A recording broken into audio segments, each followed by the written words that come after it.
Bendito es el Señor. Tomen asiento, pónganse cómodos. Buenas tardes. Amén. Bendito es el Señor. Amén. Gracias, papá. Gracias. Bendita en tu casa, querido.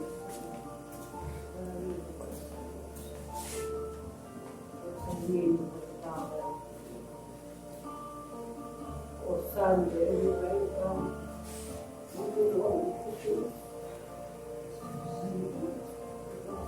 Vamos a poner los anteojos de leer.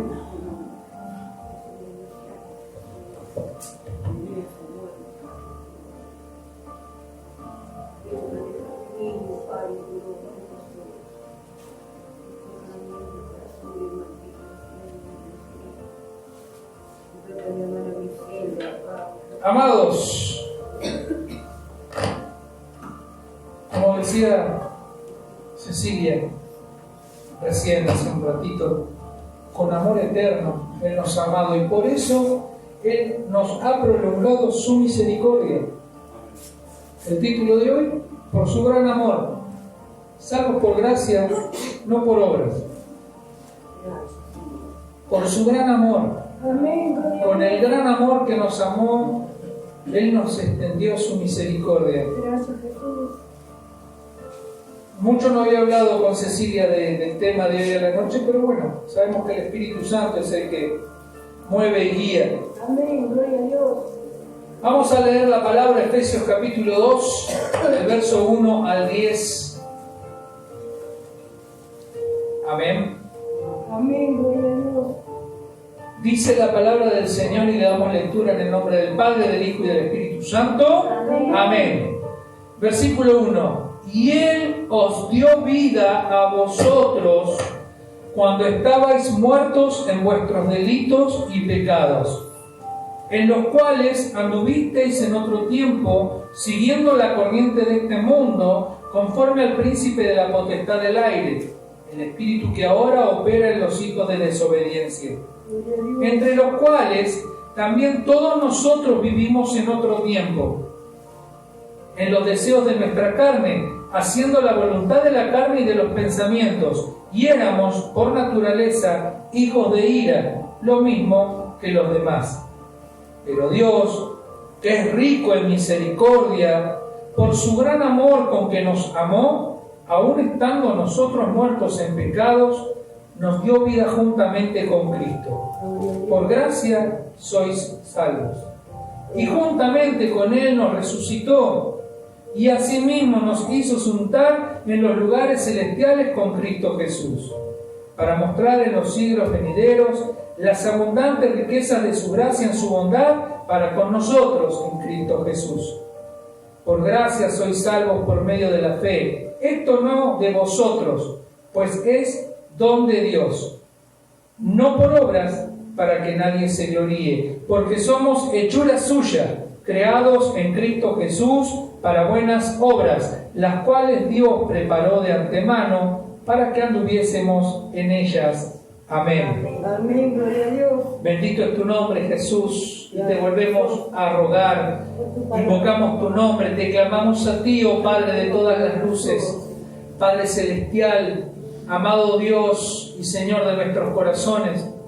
Te rogamos, Señor, en esta noche para que tu Espíritu Santo abra el entendimiento, nos dé el discernimiento y podamos comprender las profundidades de tu palabra, podamos comprender la anchura del amor con que tú nos has amado, la altura, la profundidad. Señor, sabemos que lo que te pedimos para los hombres parece imposible, conocer la profundidad, la altura, la anchura de tu amor. Pero tú nos puedes mostrar, porque tú todo lo puedes hacer. Amén. Tú nos has puesto en Cristo, Señor, y nos has dado una nueva vida en Cristo Jesús. Amén. Para así darte gloria a ti. Porque cuando los demás vean la vida que nos ha sido implantada por la palabra, Señor, no les va a quedar otra que dar gloria al Dios y Padre eterno. Amén. Gracias por todo. Te pedimos por nuestra hermana Griselda, por Matías, por Dulcinea, Auméntales la fe y la confianza. Porque aunque no te podamos ver, tú estás. Amén. Tú estás en todo tiempo, en nosotros, con nosotros, guardándonos, cuidándonos. Hoy escuchaba una canción que decía, aunque se oscurezca el sol en tu mañana, aunque pareciera que todo se pierde en la tiniebla, Él está a tu lado. Amén. Y Él escucha tu clamor. Sí, Señor. Ruégale, clámale, porque aunque no lo veamos, Él está a tu lado. Sí, mi Dios. Aunque no lo sintamos, Él está a tu lado, porque Él te ama con amor eterno. Padre, te damos gracias en el nombre de Jesús. Amén y amén. Gloria a Dios.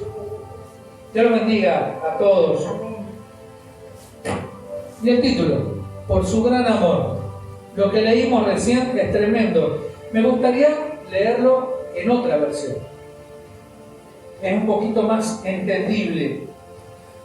La Nueva Traducción Viviente dice: antes ustedes estaban muertos a causa de su obediencia y sus muchos pecados. Vivían en pecado al igual que el resto de la gente, obedeciendo al diablo, el líder de los poderes del mundo invisible, quien es el espíritu que actúa en el corazón de los que se niegan a obedecer a Dios. Todos vivíamos así en el pasado, siguiendo los deseos de nuestras pasiones y la inclinación de nuestra naturaleza pecaminosa. Por nuestra propia naturaleza éramos objetos del enojo de Dios, al igual que todos los demás. Pero Dios es tan rico en misericordia y nos amó tanto que a pesar de que estábamos muertos por causa de nuestros pecados, nos dio vida cuando levantó a Cristo de entre los muertos.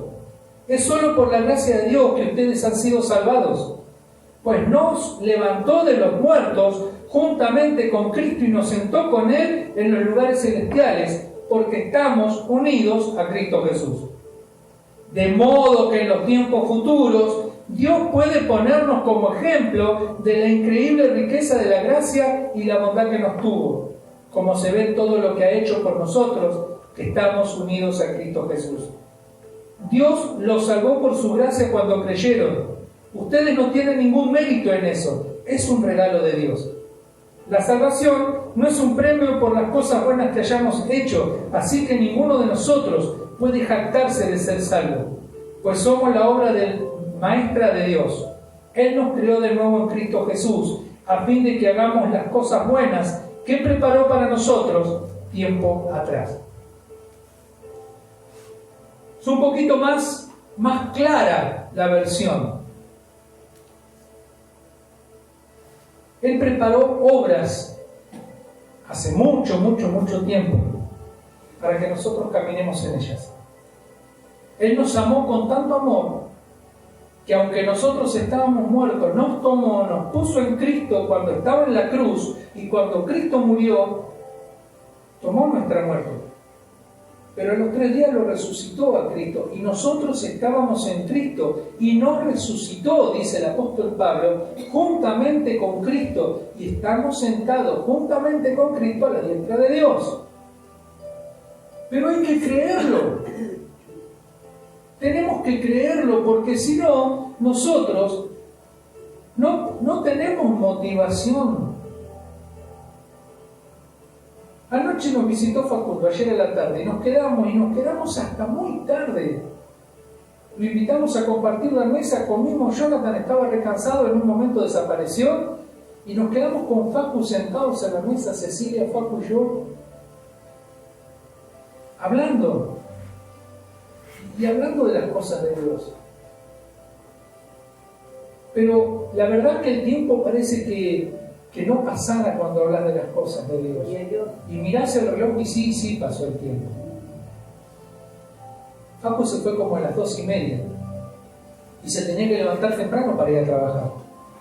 Pero parecía que no tenía mucho interés en dejar de charlar, porque eso nos hace bien. Pero yo le digo lo mismo que le dije a Facundo: me siento muy frustrado,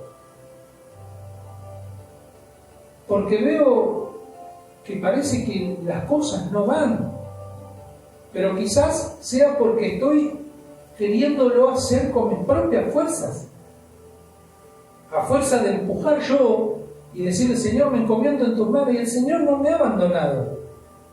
Pero el Señor dice, pero vos estás haciendo la obra. Y no es por lo que hagas vos, sino por lo que yo hice. Y a veces somos estorbo en la voluntad de Dios. Estorbamos porque queremos solucionar todas las cosas nosotros mismos. Y el Señor dice, no es de esa manera. Porque yo te di la salvación, no la ganaste vos.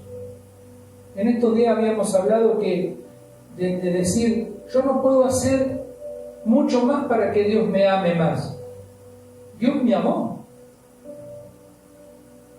Y dio su Hijo por mí, por cada uno de nosotros. Pero tampoco puedo hacer nada para que Él me ame menos. Si tropiezo, si tengo mis caídas, tengo mis temporadas de duda, de flaqueza en la fe, no, eso no va a hacer que Dios me ame menos. Él ya me amó. Y no deja de amarme, porque Él se propuso, como decía Facu anoche, amarme. Y es lo que hablábamos el miércoles en la mesa. Nosotros, si queremos ser imitadores de Cristo, tenemos que dejar de mirar a las personas conforme a lo que sentimos por esas personas y amarlas como Dios nos ama a nosotros. Dios no nos ama por sentimiento, Dios nos ama porque Él quiere amarnos. Dios no siente como sentimos nosotros. Él ama porque Él es amor. Amén. Amén. En este pasaje, el pensamiento de Pablo, y esto lo escribe el comentarista bíblico William Berkeley, dice, el pensamiento de Pablo fluye prescindiendo de las reglas de la gramática. Empieza oraciones y no las termina. Empieza con una construcción y a mitad de camino se desliza a otra. Esto es así porque se trata más bien de un poema del amor de Dios que de una exposición teológica sistemática. El canto del ruiseñor no se puede analizar con las reglas de la composición musical. La alondra canta por el gozo de cantar. Eso es lo que hace aquí Pablo. Está derramando su corazón y las exigencias de la gramática tienen que ceder al paso de la maravilla de la gracia. En la primera parte del mensaje, de los versículos 1 al 3, Pablo nos muestra cómo estábamos muertos, por qué estábamos muertos, y nos dice en qué condición estábamos delante de Dios. Del versículo 1 al 3, cuando Pablo habla de vosotros, fíjense que él usa las dos pronunciaciones. Primero dice vosotros y después dice nosotros. Cuando él habla de vosotros, está hablando de los gentiles. Cuando él habla de nosotros, habla de los judíos. A veces nosotros ahora, vemos hacia afuera y decimos, ustedes no tienen a Dios. Y estamos haciendo lo mismo que hacían los judíos antes. Ustedes no tienen a Dios, nosotros sí. Pero Pablo dice, ni ustedes ni nosotros podíamos venir delante de Dios. Porque estábamos muertos. Porque los mismos pecados en los que los gentiles estaban muertos, los judíos habían fallado y estaban muertos en delitos y en pecados. Cuando habla de vosotros se está refiriendo a los gentiles. Cuando habla de nosotros se refiere a los judíos que eran sus compatriotas. En este pasaje muestra lo terrible que era la vida sin Cristo, tanto para los gentiles como para los judíos juntamente. Primero, dice que esta vida se vive en pecados y transgresiones. Las palabras que usa son interesantes. La palabra para pecado es amartía. Amartía es una palabra de la caza, del tiro deportivo o guerrero. En la antigüedad se tiraba con arco. Y quiere decir no dar en el blanco. Cuando un tirador lanza la flecha y pasa el tiro, eso es amartía. El pecado es el fracaso en el intento de alcanzar una meta en la vida. Por eso, precisamente, es por lo que el pecado es tan universal. Porque nosotros nos proponemos metas, tenemos sueños, nos fijamos metas a lo largo de la vida. ¿Y por qué no alcanzamos la meta? Porque estamos cerrando. El pecado que tenemos nos hace fallar. Queremos hacer lo bueno, dijo Pablo. Lo bueno que quiero hacer, no lo hago. Y lo malo que no quiero hacer, eso hago. Por lo general tenemos una idea equivocada del pecado. Estaremos de acuerdo, sin duda, en que un ladrón, asesino, violador, borracho, terrorista, sí son pecadores. Pero puesto que la mayor parte de nosotros somos ciudadanos respetables, entre comillas, ¿no? En lo más mínimo de nuestro corazón creemos que el pecado no nos concierne en gran manera. Más bien nos ofenderíamos si alguien nos dice que somos pecadores, que merecemos el infierno. Pero amartía nos pone cara a cara con lo que realmente es el pecado. El fracaso en ser lo que debemos ser y no podemos ser. Porque la palabra nos expone lo que nosotros tenemos que ser y que no alcanzamos. De acá viene una serie de preguntas. Y me hicieron pensar mucho después estas preguntas hoy a la mañana, después del mediodía. ¿Es un hombre tan buen marido como puede ser? ¿Se trata de hacerle la vida más fácil y agradable a su esposa? ¿La hacen sufrir a su familia sus cambios de humor? ¿Es una mujer tan buena esposa como puede? ¿Se toma de veras el interés en el trabajo de su marido y trata de comprender sus problemas y preocupaciones? ¿Somos tan buenos padres como podríamos ser? ¿Dirigimos y entrenamos a nuestros hijos para la vida como es nuestro deber? ¿O esquivamos la responsabilidad a veces o a menudo? A medida que van creciendo nuestros hijos, ¿nos acercamos más a ellos o lo dejamos que se distancien hasta el punto que resulta difícil la conversación y que ellos y nosotros somos prácticamente extraños? ¿Somos tan buenos hijos como podríamos ser? ¿Tratamos de alguna vez de mostrarnos agradecidos por todo lo que se ha hecho por nosotros? ¿Vemos alguna vez el dolor en los ojos de nuestros padres y sabemos que somos nosotros los que lo hemos causado? ¿Somos tan buenos trabajadores como podríamos llegar a serlo? ¿Llenamos cada hora de trabajo con una labor concienzuda y responsable y hacemos cada tarea todo lo bien que se puede? Preguntas para todos y para cada situación y para cada área de la vida. Cuando nos damos cuenta de lo que es el pecado, vemos que no es algo que se han inventado los curas o los pastores, sino que es algo que inunda la vida, en el fracaso en cualquier esfera de la vida, de ser como debemos y podemos ser. Hay una diferencia en lo que tenemos que ser y en lo que alcanzamos a ser. Mayormente nos equivocamos, mucho. La palabra que se traduce por transgresión es paráptoma, que quiere decir literalmente resbalón o caída. Y nos vivimos cayendo, vivimos tropezando. Y lo peor de todo es que nos tropezamos en nuestros propios errores. Y vamos. Es faltar a la verdad que debemos conocer. Y la verdad está en la Escritura, está en la palabra. Cecilia el otro día les nombraba proverbios.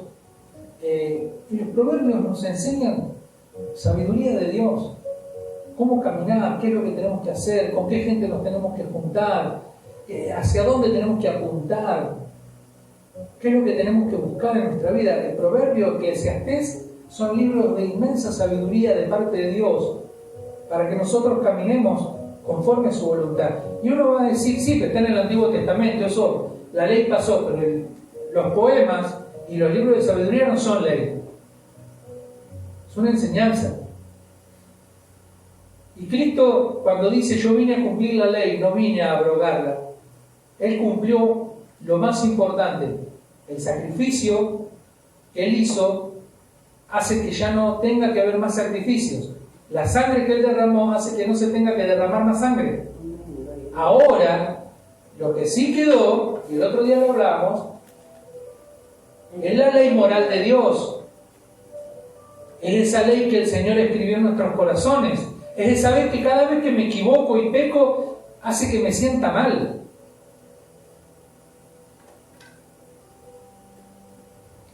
¿Estamos en la vida donde debemos estar? ¿Hemos alcanzado la meta de eficacia?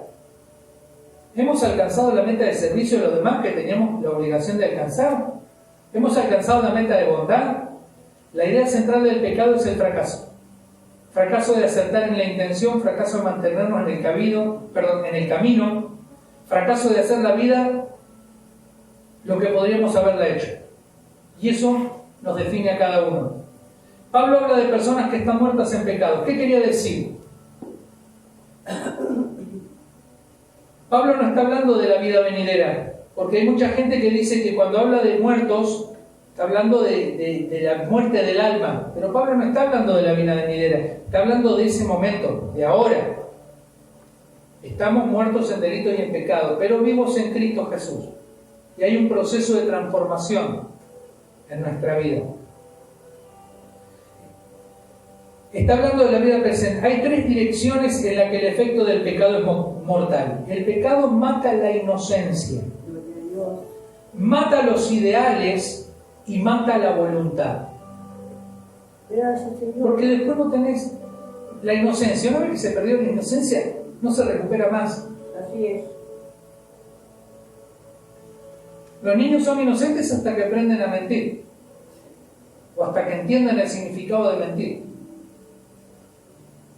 Y cada vez parece que cada vez más rápido, porque cada vez más chiquititos aprenden a mentir. El tema es que no están preparados para lidiar con las consecuencias de mentir. Ahora viene más avanzado. Sí, la palabra no deja de ser siempre fiel y verdadera cuando dice que la maldad crece a pasos agigantados. Más vivo. O más muerto. Vamos, no creo.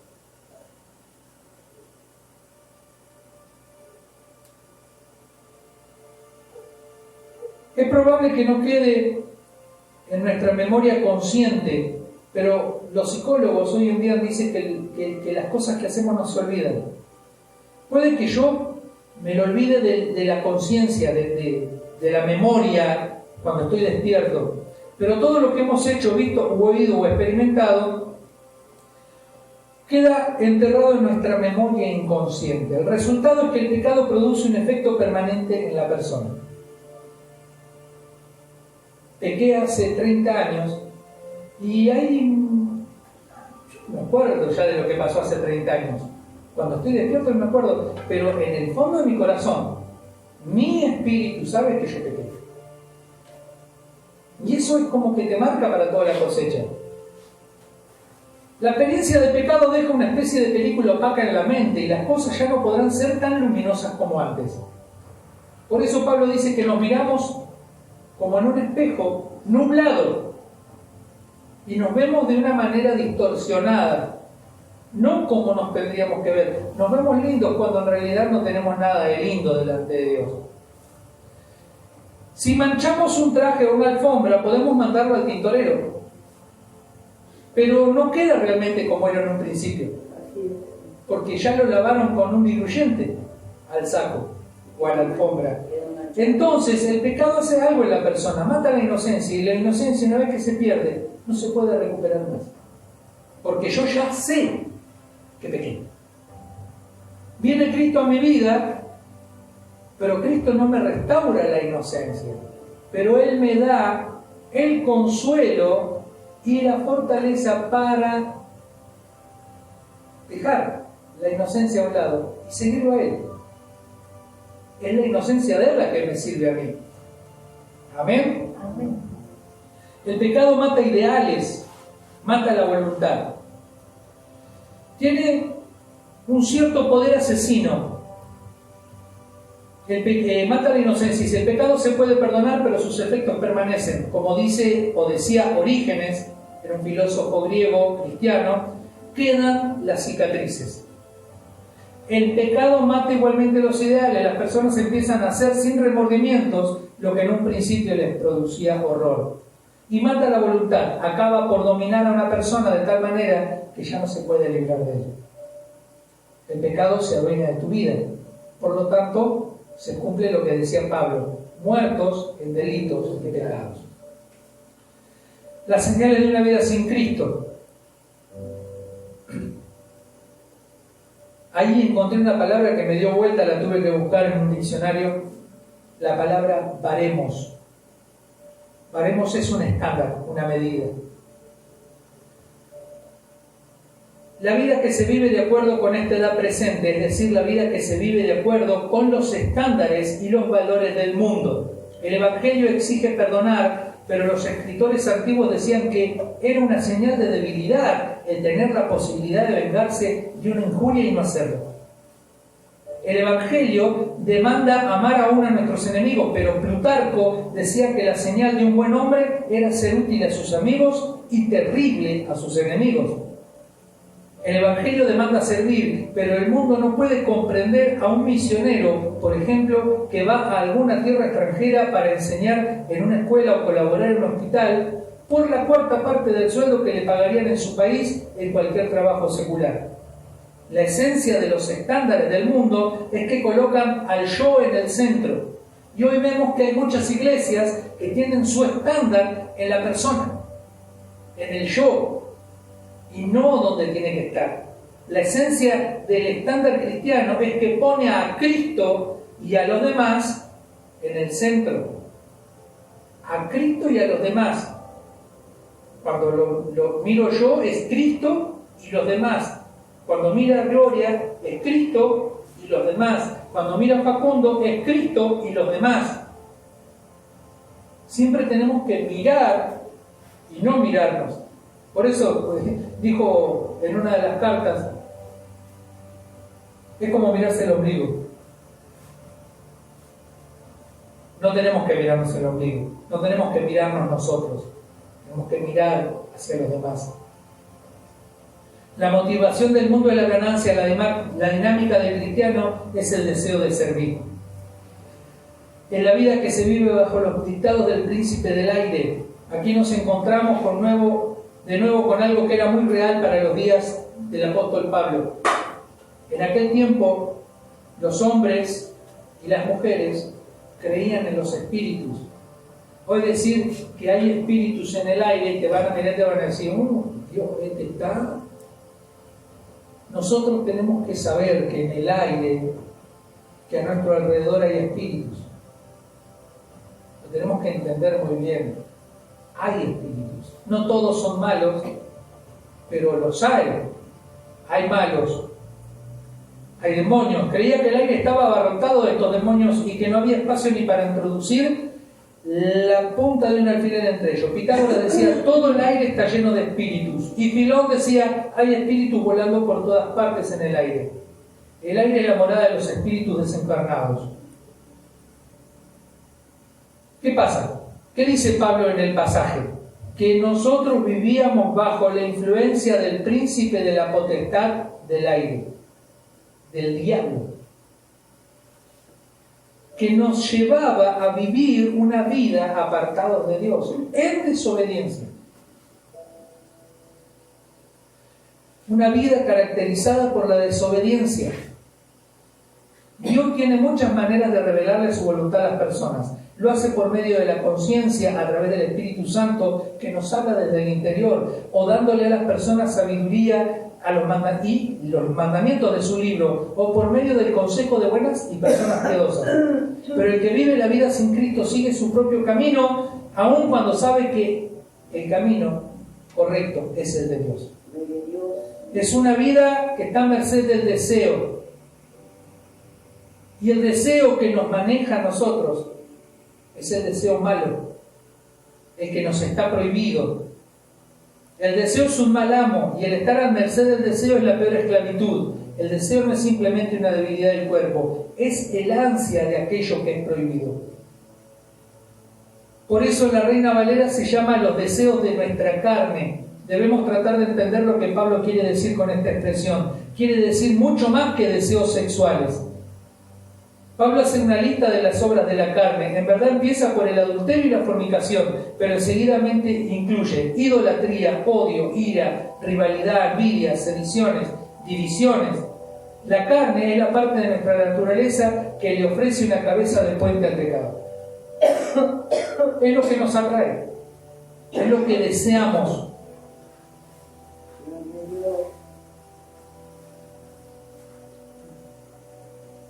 Gloria a Dios. Esta es una vida que no merece más que la ira de Dios. Muchas personas están amargadas porque creen que no se les ha dado nunca lo que merecen sus talentos y esfuerzos, pero a la vista de Dios, ninguna persona merece nada más que la condenación. Ha sido solo su amor en Cristo la que ha perdonado a las personas que no merecen más que su castigo, personas que habían ofendido su amor y quebrantado su ley. Por eso hemos escuchado muchas veces decir a predicadores que no merecemos el amor de Dios y que no merecíamos ser salvos, pero el amor de Dios tapó toda nuestra iniquidad, la quitó, no la tapó, la quitó por la sangre de Cristo y nos dio vida juntamente con Él. Y como dice ahí en el pasaje que estamos leyendo, y esto es un regalo de Dios, es por gracia, es por su gran amor. Como decía Cecilia al principio, por el amor con el que Él nos amó, nos extendió su misericordia, y su misericordia quitó el pecado de nuestra vida y quitó todo eso malo que había. Y aunque estamos en proceso de limpieza, en proceso de transformación, Él nos amó y se olvidó de lo que yo había hecho, de lo que habíamos hecho. Pablo empieza diciendo que nos encontrábamos en una condición de muerte espiritual en pecados y transgresiones. Ahora dice que Dios, versículo 4, en su amor y misericordia nos ha dado la vida en Jesucristo. ¿Qué quiere decir exactamente con eso? Vimos que estaban implicadas tres cosas al estar muerto en pecado y transgresiones. Jesús tiene algo que ver con cada una de esas cosas. Jesús fue negado 3 veces por Pedro. Y le hizo a Pedro, para borrar esas 3 negaciones de Pedro, le preguntó 3 veces, ¿me amas, Pedro? Y la segunda vez le volvió a decir, ¿me amas, Pedro? Sí, Señor, sabes que te amo. Y la tercera vez, ¿me amas, Pedro? Y Pedro se puso triste, porque dice, ¿por qué me pregunta 3 veces? Porque vos lo negaste 3 veces. Hay una maldición en el Antiguo Testamento que hace Lamec, que dice 70 veces 7 será vengado el nombre de Lamec si alguien se atreve a levantar la mano contra él. Y Jesús, nuestro Señor Jesús, dijo 70 veces 7 tienes que perdonar. Tenemos que encontrar el paralelo. Y en todo lo que vamos a ver que Jesús siempre lo corta volviendo las cosas a su estado original. Me negaste 3 veces te voy a probar. Pero 3 veces Pedro quedó a foja cero y quedó como el puntal de la iglesia, el fundador.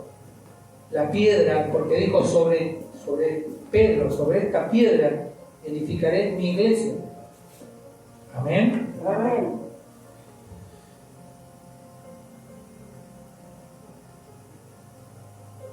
Lo que primero hace el pecado es producir un sentimiento de alejamiento de Dios. Cuando una persona se da cuenta de que ha pecado, se siente oprimida por un sentimiento de que no debe aventurarse a acercarse a Dios. Cuando Isaías tuvo la visión de Dios, su primera reacción, y escuchen bien, fue decir, ¡ay de mí que estoy perdido! Porque soy un hombre de labios inmundos y vivo entre personas que tienen labios inmundos. Isaías 6:5. ¿Qué pasa? Cuando Dios viene a nuestra vida y nosotros estamos en pecado, tendemos a darnos vuelta. Porque nos sentimos confrontados. La santidad de Dios nos hace sentir mal. Porque estamos mal.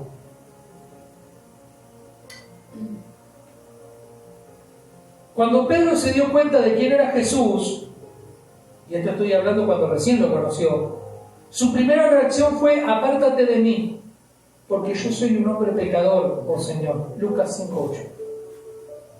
Cuando Pedro escuchó hablar a Jesús, y lo que Jesús le dijo, apártate de mí, no soy digno. Jesús empieza por quitar ese sentimiento de alejamiento. Él vino para decirnos que estemos como estemos, tenemos la puerta abierta a la presencia de Dios. Supongamos que hubiera un hijo que hubiera hecho algo vergonzoso y luego hubiera huido porque estaba seguro de que no podía volver a casa.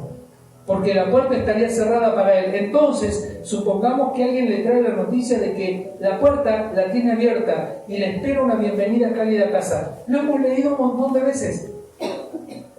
La parábola del hijo pródigo. ¿Qué diferentes haría las cosas esa noticia? Esa es la clase de noticia que nos ha traído Jesús. Él vino para quitar el sentimiento de culpa, diciéndonos que Dios nos quiere tal como somos. Porque Él nos amó con amor eterno. Por su grande amor. Ya vimos que el pecado mata los ideales por los que viven las personas. Jesús despierta el ideal en el corazón humano. Y acá les voy a contar una historia que cuenta Berkeley. Dice que había una congregación en Edimburgo que pastoreaba George Matheson, y en él había una mujerzuela, que vivía en un sótano en unas condiciones pésimas. Al cabo de algún tiempo de estar allí, Matheson, estaba próximo el culto de comunión, que en Escocia se solía celebrar bastante de tarde en tarde. Un anciano fue a visitar a aquella mujerzuela en el sótano y descubrió que ella no estaba allí. Entonces siguió la pista de esta mujer y la encontró en un lugar, aunque pobre y sin lujos, limpio, bien iluminado, la casa aseada, como dice la palabra que tiene que encontrarla Dios cuando vuelva. Y ya no estaba en el sótano. Y el hombre le dice: veo que ha cambiado usted de casa. Y la mujer le respondió: claro que sí. Una no puede oír a predicar a George Matheson y vivir en un sótano asqueroso. El mensaje cristiano había cambiado la vida de esa mujer. Se dio cuenta de que no era bueno vivir en ese lugar. Anoche hablábamos de un pasaje del libro El discípulo de Juan Carlos Ortiz, y ellos oraban en el sótano de la iglesia. El lugar de oración era el sótano, estaba acondicionado, tenía sillas, bancas, pero oraban en el sótano. Y un día dice: vamos a ir a orar al campo. Me invitaron a una quinta, vamos a orar allá. Y se sentaron abajo de una planta en medio del campo hermoso. Vamos a orar, vamos a orar. ¿Y qué fue lo que hicieron? Cerraron los ojos. Se pusieron a orar. Porque es lo que nos enseñaron: a cerrar los ojos cuando oramos. Y en un momento está Juan Carlos Ortiz con los ojos cerrados y dice en el libro: sentí que me decían: abrí los ojos. Y abrí los ojos y empecé a ver, y me di cuenta, dice: ¿para qué estamos orando acá con los ojos cerrados? Para eso nos quedábamos en el sótano, orando en el sótano. Tenemos que orar.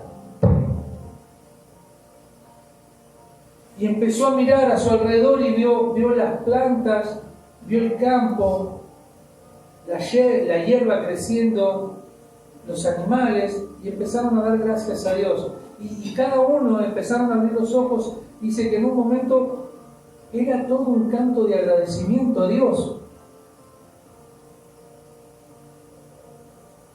Pero hasta que no lo hacemos no nos damos cuenta. Nosotros somos la iglesia, no es este lugar. La iglesia somos nosotros. Este lugar es un lugar donde nos reunimos a compartir la palabra de Dios, nada más. Dice: en lo profundo del corazón humano, pisoteados todos por el mal, yacen los sentimientos enterrados y la gracia los viene a restaurar. Eso es un fragmento de un himno. Los himnos se cantaban antes. Pero la música que hoy se canta en las iglesias no se comparan con la verdad que tenían los himnos, porque los himnos estaban sacados de la palabra de Dios. Hoy hablamos de Jesús, de un montón de cosas, pero no tiene a veces mucho de la palabra de Dios. Más bien tiene de sentimientos del hombre hacia Dios, pero poco de la palabra de Dios. Y es lo que a veces nos lleva hacia otro lado. La gracia de Jesucristo enciende de nuevo los ideales que habían extinguido las caídas sucesivas en pecado. Al encenderse de nuevo, la vida se convierte otra vez en la vida que Dios tiene para nosotros. Por encima de otras cosas, Jesucristo vive y restaura la voluntad perdida. Ya vimos que el efecto mortífero del pecado es que destruía lento pero seguro la voluntad de un hombre. Y la indulgencia que había empezado por un placer se había convertido en una necesidad. Jesús crea otra vez la voluntad. Eso es de hecho lo que hace siempre el amor. El resultado de un gran amor es siempre purificador. Cuando uno se enamora de veras, no de veres, cuando uno se enamora de veras, el amor le impulsa a la bondad. Su amor al ser amado es tan fuerte que quebranta su antiguo amor al pecado. El amor de Dios por nosotros es tan grande que destruye el pecado. Lo destruye, lo quema, lo deshace, lo elimina. Por eso somos resucitados juntamente con Cristo. Eso es lo que Cristo hace por nosotros. Cuando nosotros le amamos a Él, ese amor recrea y restaura nuestra voluntad hacia la bondad. Como dice el coro, y ese coro lo hemos cantado mucho y muchas veces en este lugar. Cristo rompe las cadenas y nos da la libertad. Pablo cierra el pasaje con una exposición muy grande de aquella paradoja que siempre subyace en el corazón de esta visión del Evangelio. Pablo insiste que es por gracia que somos salvos, que no hemos ganado la salvación ni la podríamos haber ganado de ninguna manera. Es una donación de Dios y nosotros no tenemos que hacer más que aceptarla. El punto de vista de Pablo es innegablemente cierto, porque Dios es la suprema perfección y por lo tanto solamente lo perfecto es suficiente bueno para Él. Los seres humanos por naturaleza no podemos añadir perfección a Dios. Así que si una persona ha de obtener el acceso a Dios, tendrá que ser siempre Dios el que conceda que yo me pueda acercar. Y eso fue lo que Dios hizo por medio de Cristo. Él nos dio acceso. Hebreos dice que tenemos acceso al trono de la gracia, que podemos entrar al lugar santísimo. Amén. Amén. Dios es amor, por lo tanto el pecado es un crimen no contra la ley, sino contra el amor de Dios.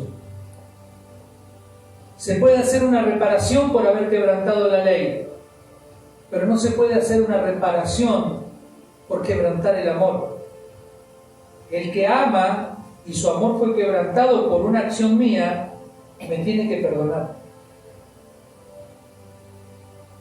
Y yo tengo que ir a pedir perdón. Por eso el mensaje del Evangelio es tan difícil. Porque Juan el Bautista dijo, arrepiéntanse y crean. Jesús dijo, arrepiéntanse y crean.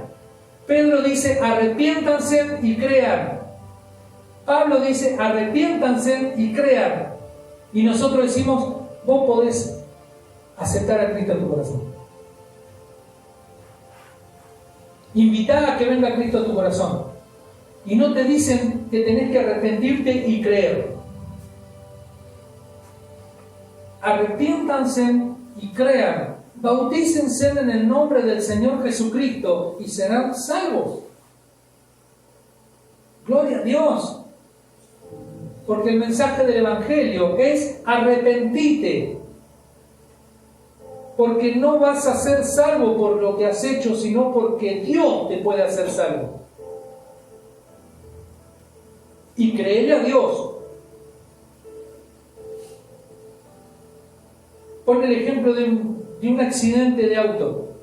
Un hombre en el coche mata a un niño y tiene que pagar con cárcel, 15 años de cárcel, pagó una multa, tuvo la cárcel, tuvo todo. Él pagó conforme a la ley. Pero ¿cómo se puede enfrentar con la madre de ese chico? Él tiene que ir a la madre de ese chico y arrepentirse y pedir perdón. Y está en la madre de ese niño el perdonarle y el amarle. Nosotros atropellamos a Dios con nuestras actitudes, con nuestra falta de amor.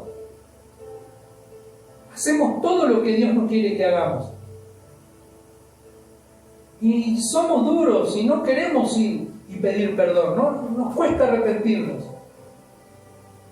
Pero el Señor dice, yo te amé y te sigo amando y te perdono a través de Cristo. Ahora vení delante de mí, créeme a mí, arrepentite de lo que hiciste para que te pueda limpiar, para que pueda cambiar tu vestidura, para que te pueda vestir de nuevo y levantarte y hacerte lo que yo planeé para vos.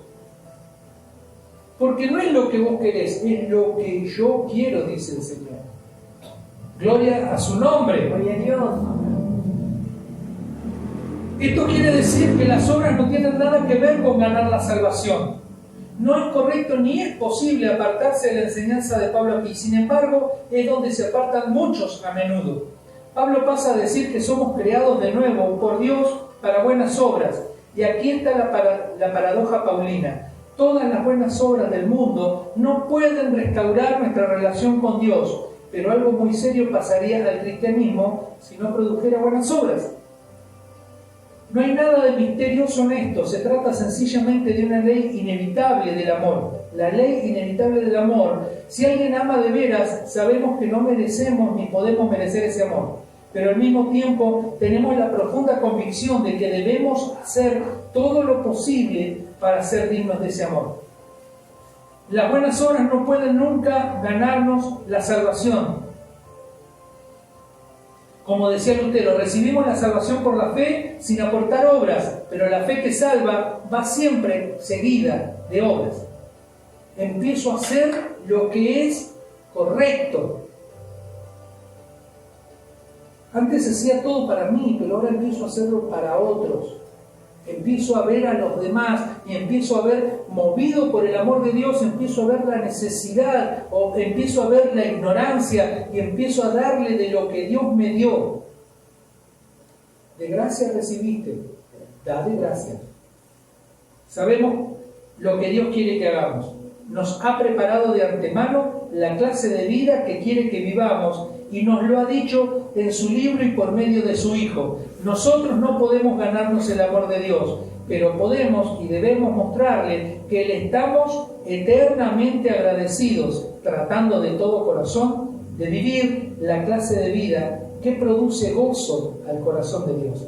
Y vivir conforme a la voluntad de Dios produce gozo a Dios.